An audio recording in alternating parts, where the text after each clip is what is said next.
GST வரி வருவாய் குறைப்பு உள்ளிட்ட மத்திய அரசின் முடிவால் தமிழ்நாட்டின் நிதிநிலையில் நெருக்கடி, வருவாய் பற்றாக்குறை அதிகரித்ததற்கு அதுவும் ஒரு காரணம் என நிதியமைச்சர் தங்கம் தென்னரசு குற்றச்சாட்டு.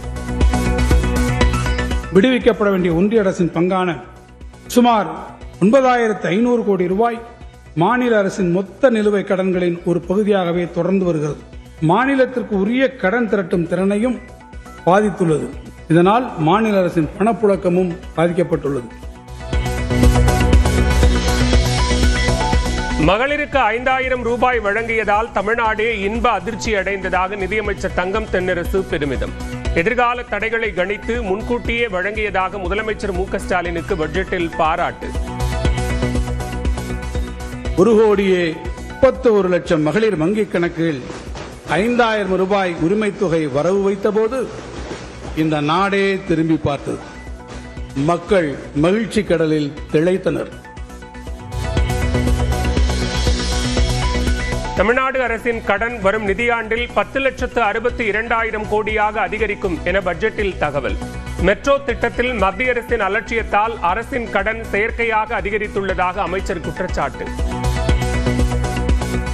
பல்வேறு தருணங்களில் ஒன்றிய அரசிற்கு மாநில அரசு கோரிக்கை விடுத்த போதிலும் இதற்கான புத்தக வழி சரி செய்தல் வழியே நடைபெற வேண்டிய கணக்கு நடைமுறையை ஒன்றிய அரசு மேற்கொள்ளாமல் உள்ளது. இதனால் மாநில அரசின் கடன் செயற்கையாக அதிகரித்து காணப்படுகிறது. அனைவரும் பாராட்டும் 5 ஆண்டு சாதனைகளின் தொகுப்பாக இடைக்கால நிதிநிலை அறிக்கையை தாக்கல் செய்திருக்கிறார் தங்கம் தென்னரசு. ஜூலை மாதம் பிரம்மாண்டமான சாதனைகளுக்கு அடித்தளமிடும் பட்ஜெட்டை தாக்கல் செய்வோம் என முதலமைச்சர் உறுதி. மத்திய அரசை குற்றம் சாட்டும் நிதியமைச்சரின் மாநில அரசின் வருவாய் குறைந்தது பற்றி பேசவில்லை. எதிர்க்கட்சித் தலைவர் எடப்பாடி பழனிசாமி குற்றச்சாட்டு. மத்திய அரசின் மீது குற்றம் சுட்டும் நிதியமைச்சர் மாநிலத்தின் சொந்த வருவாய் 26,000 கோடி குறைந்ததை பற்றி எந்த விளக்கமும் அவையில் தெரிவிக்கவில்லை. இடைக்கால வேளாண் பட்ஜெட்டை தாக்கல் செய்தார் அமைச்சர் MRK பன்னீர்செல்வம். கடந்த 5 வேளாண்மை நிதிநிலை அறிக்கைகளில் 1,94,000 கோடி ரூபாய் ஒதுக்கீடு செய்யப்பட்டுள்ளதாக அறிவிப்பு. அரசு வருமானம் ஈட்டவில்லை, கடன் தான் வாங்குகிறது. தமிழ்நாட்டு மக்களுக்கு உதவாத பட்ஜெட் என அண்ணாமலை விமர்சனம்.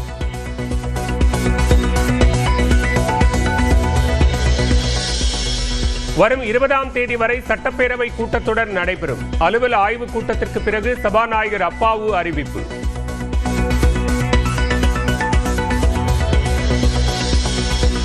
ராமதாஸ் தரப்பு ஆதரவு MLA அருள் சட்டப்பேரவை வளாகத்தில் எடப்பாடி பழனிசாமியுடன் சந்திப்பு.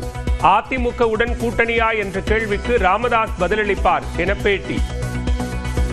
நீங்க தனிப்பட்ட முறையில அந்த கூட்டணி இணைவதற்கு, அதாவது ராமதாஸ் அந்த முறையில தனிப்பட்ட முறையில இணைவதற்கான வாய்ப்பு இருக்கா? அதுக்கான முதற்கட்டமா மருத்துவர் ஐயா அவர்கள் முடிவு செய்வார்.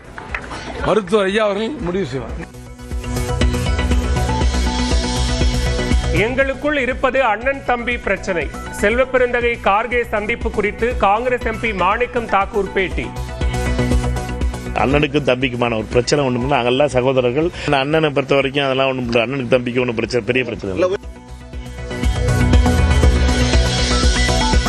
தான் யாருடனும் சண்டை போட மாட்டேன், சண்டை போடும் ஆளும் கிடையாது. தங்களுக்குள் உள்ளது அண்ணன் தம்பி பிரச்சனை என மாணிக்கம் தாக்கூர் கூறிய நிலையில் செல்வ பெருந்தகை பேட்டி. அண்ணன் தம்பி தான் இவங்கெல்லாம், எங்க அண்ணன் தம்பி தான். இவங்கெல்லாம் யாரு? அண்ணன் தம்பி தான். வயசுல பெரியவங்களா இருந்தா அண்ணன், வயசுல குறைவங்களா தம்பி. ஒரு சண்டை நான் யாருக்கிட்டே சண்டை போட மாட்டேன். வேற யாராவது சண்டை போட்டாங்களா நான் என்ன பண்ண முடியும்? நான் சண்டை போடுற ஆள் கிடையாது. ஆட்சியில் பங்கு கோர காங்கிரசுக்கு உரிமை இருக்கிறது.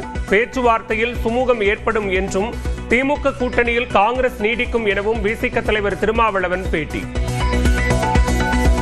காங்கிரஸ் இப்படி ஒரு கோரிக்கையை வைக்கிறது என்று சொன்னால் காங்கிரசுக்கு அந்த உரிமை இருக்கிறது.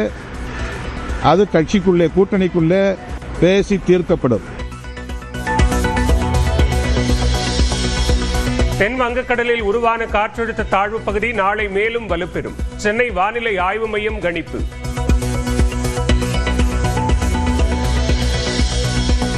சென்னையில் சவரன் தங்கம் விலை 960 ரூபாய் குறைந்து 1,14,560 ரூபாய்க்கு விற்பனை. வெள்ளி விலை மாற்றமின்றி கிராம் 265 ரூபாய்க்கு விற்கப்படுகிறது. சென்னை விமான நிலையம் கிளாம்பாக்கம் ஸ்ரீபெரும்புதூர் துங்குவார் சத்திரம் மெட்ரோ வழித்தடங்களுக்கு கொள்கை அளவில் ஒப்புதல். மதுரை கோவை மெட்ரோ ரயில் திட்டங்களுக்கு ஒப்புதல் வழங்க மத்திய அரசுக்கு மீண்டும் கோரிக்கை. நாட்டின் பிற நகரங்களுக்கு அளிக்கப்பட்ட ஒப்புதலை போன்றே கோயம்புத்தூர் மற்றும் மதுரை மெட்ரோ ரயில் திட்டங்களையும் மறுபரிசீலனை செய்து ஒன்றிய அரசு ஒப்புதல் வழங்கிட தமிழ்நாடு அரசு தொடர்ந்து வலியுறுத்தி வருகிறது. பள்ளிக்கல்வித்துறைக்கு 48,534 கோடி ரூபாய் நிதி ஒதுக்கீடு. உயர்கல்விக்கு 8,500 கோடி ரூபாய் ஒதுக்கி பட்ஜெட்டில் அறிவிப்பு.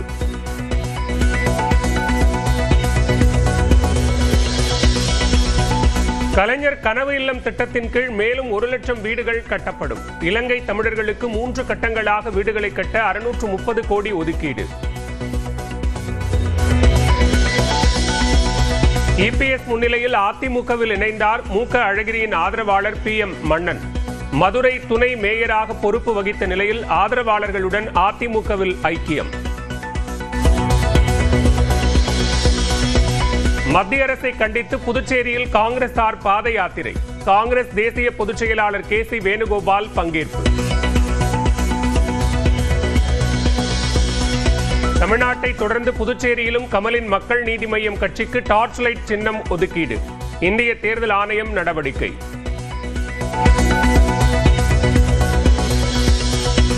தனது பிறந்த நாளையொட்டி திருவண்ணாமலை அண்ணாமலையார் கோயிலில் குடும்பத்துடன் நடிகர் சிவகார்த்திகேயன் சாமி தரிசனம். செல்ஃபி எடுத்து மகிழ்ந்த பக்தர்கள்.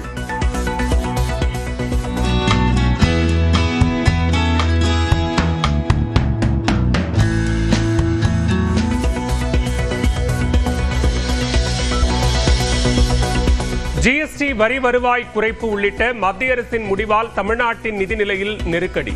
வருவாய் பற்றாக்குறை அதிகரித்ததற்கு அதுவும் ஒரு காரணம் என நிதியமைச்சர் தங்கம் தென்னரசு குற்றச்சாட்டு. விடுவிக்கப்பட வேண்டிய ஒன்றிய அரசின் பங்கான சுமார் 9,500 கோடி ரூபாய் மாநில அரசின் மொத்த நிலுவை கடன்களின் ஒரு பகுதியாகவே தொடர்ந்து வருகிறது. மாநிலத்திற்கு உரிய கடன் திரட்டும் திறனையும் பாதித்துள்ளது. இதனால் மாநில அரசின் பணப்புழக்கமும் பாதிக்கப்பட்டுள்ளது. மகளிருக்கு 5,000 ரூபாய் வழங்கியதால் தமிழ்நாடே இன்ப அதிர்ச்சி அடைந்ததாக நிதியமைச்சர் தங்கம் தென்னரசு பெருமிதம். எதிர்கால தடைகளை கணித்து முன்கூட்டியே வழங்கியதாக முதலமைச்சர் மு.க. ஸ்டாலினுக்கு பட்ஜெட்டில் பாராட்டு. 1,31 லட்சம் மகளிர் வங்கிக் கணக்கில் 5,000 ரூபாய் உரிமைத் தொகை வரவு வைத்தபோது இந்த நாடே திரும்பி பார்த்தது. மக்கள் மகிழ்ச்சி கடலில் திளைத்தனர். தமிழ்நாடு அரசின் கடன் வரும் நிதியாண்டில் 10,62,000 கோடியாக அதிகரிக்கும் என பட்ஜெட்டில் தகவல். மெட்ரோ திட்டத்தில் மத்திய அரசின் அலட்சியத்தால் அரசின் கடன் செயற்கையாக அதிகரித்துள்ளதாக அமைச்சர் குற்றச்சாட்டு. பல்வேறு தருணங்களில் ஒன்றிய அரசிற்கு மாநில அரசு கோரிக்கை விடுத்த போதிலும் இதற்கான புத்தக வழி சரி செய்தல் வழியே நடைபெற வேண்டிய கணக்கு நடைமுறையை ஒன்றிய அரசு மேற்கொள்ளாமல் உள்ளது. இதனால் மாநில அரசின் கடன் செயற்கையாக அதிகரித்து காணப்படுகிறது. அனைவரும் பாராட்டும் 5 ஆண்டு சாதனைகளின் தொகுப்பாக இடைக்கால நிதிநிலை அறிக்கையை தாக்கல் செய்திருக்கிறார் தங்கம் தென்னரசு. ஜூலை மாதம் பிரம்மாண்டமான சாதனைகளுக்கு அடித்தளமிடும் பட்ஜெட்டை தாக்கல் செய்வோம் என முதலமைச்சர் உறுதி. மத்திய அரசை குற்றம் சாட்டும் நிதியமைச்சரின் மாநில அரசின் வருவாய் குறைந்தது பற்றி பேசவில்லை. எதிர்க்கட்சித் தலைவர் எடப்பாடி பழனிசாமி குற்றச்சாட்டு.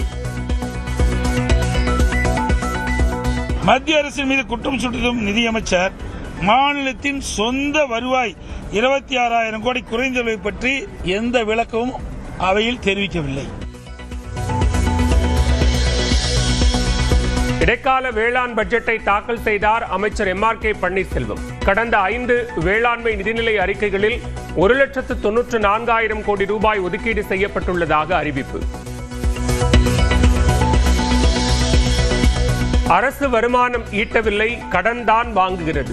தமிழ்நாட்டு மக்களுக்கு உதவாத பட்ஜெட் என அண்ணாமலை விமர்சனம்.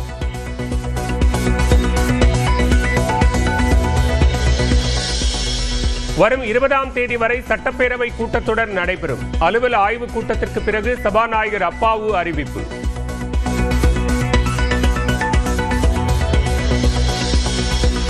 ராமதாஸ் தரப்பு ஆதரவு எம்எல்ஏ அருள் சட்டப்பேரவை வளாகத்தில் எடப்பாடி பழனிசாமியுடன் சந்திப்பு. அதிமுகவுடன் கூட்டணியா என்ற கேள்விக்கு ராமதாஸ் பதிலளிப்பார் என பேட்டி. நீங்க தனிப்பட்ட முறையில அந்த கூட்டணி இணைவதற்கு, அதாவது ராமதாஸ் அந்த முறையில தனிப்பட்ட முறையில இணைவதற்கான வாய்ப்பு இருக்கா? அதுக்கான முதற்கட்டமான மருத்துவர் ஐயா அவர்கள் முடிவு செய்வார்.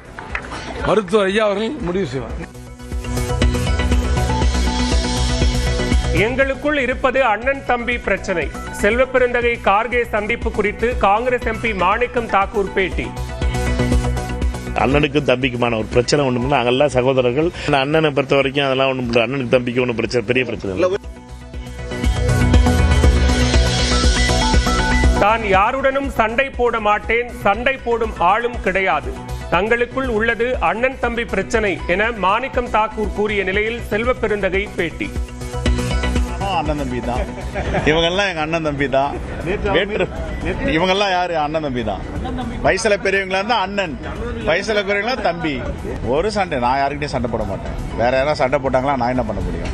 நான் சண்டை போடுற ஆள் கிடையாது.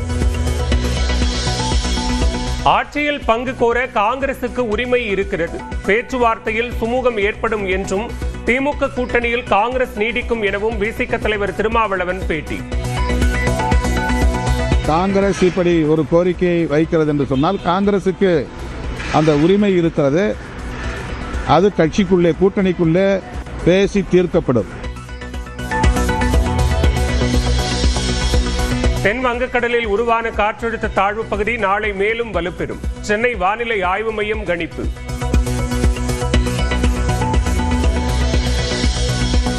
சென்னையில் சவரன் தங்கம் விலை 960 ரூபாய் குறைந்து 1,14,560 ரூபாய்க்கு விற்பனை. வெள்ளி விலை மாற்றமின்றி கிராம் 265 ரூபாய்க்கு விற்கப்படுகிறது.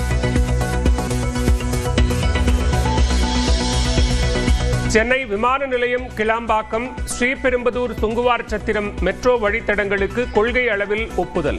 மதுரை, கோவை மெட்ரோ ரயில் திட்டங்களுக்கு ஒப்புதல் வழங்க மத்திய அரசுக்கு மீண்டும் கோரிக்கை. நாட்டின் பிற நகரங்களுக்கு அளிக்கப்பட்ட ஒப்புதலை போன்றே கோயம்புத்தூர் மற்றும் மதுரை மெட்ரோ ரயில் திட்டங்களையும் மறுபரிசீலனை செய்து ஒன்றிய அரசு ஒப்புதல் வழங்கிட தமிழ்நாடு அரசு தொடர்ந்து வலியுறுத்தி வருகிறது. பள்ளிக்கல்வித்துறைக்கு 48,534 கோடி ரூபாய் நிதி ஒதுக்கீடு. உயர்கல்விக்கு 8,500 கோடி ரூபாய் ஒதுக்கி பட்ஜெட்டில் அறிவிப்பு.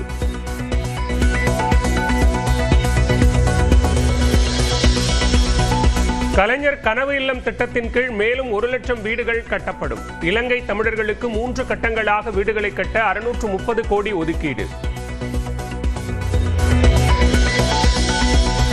இபிஎஸ் முன்னிலையில் அதிமுகவில் இணைந்தார் மூக்க அழகிரியின் ஆதரவாளர் PM மன்னன். மதுரை துணை மேயராக பொறுப்பு வகித்த நிலையில் ஆதரவாளர்களுடன் அதிமுகவில் ஐக்கியம்.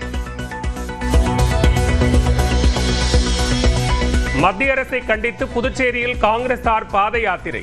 காங்கிரஸ் தேசிய பொதுச் செயலாளர் KC வேணுகோபால் பங்கேற்பு. தமிழ்நாட்டை தொடர்ந்து புதுச்சேரியிலும் கமலின் மக்கள் நீதி மய்யம் கட்சிக்கு டார்ச் லைட் சின்னம் ஒதுக்கீடு. இந்திய தேர்தல் ஆணையம் நடவடிக்கை.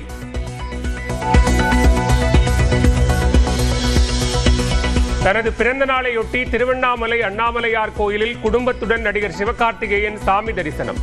செல்ஃபி எடுத்து மகிழ்ந்த பக்தர்கள்.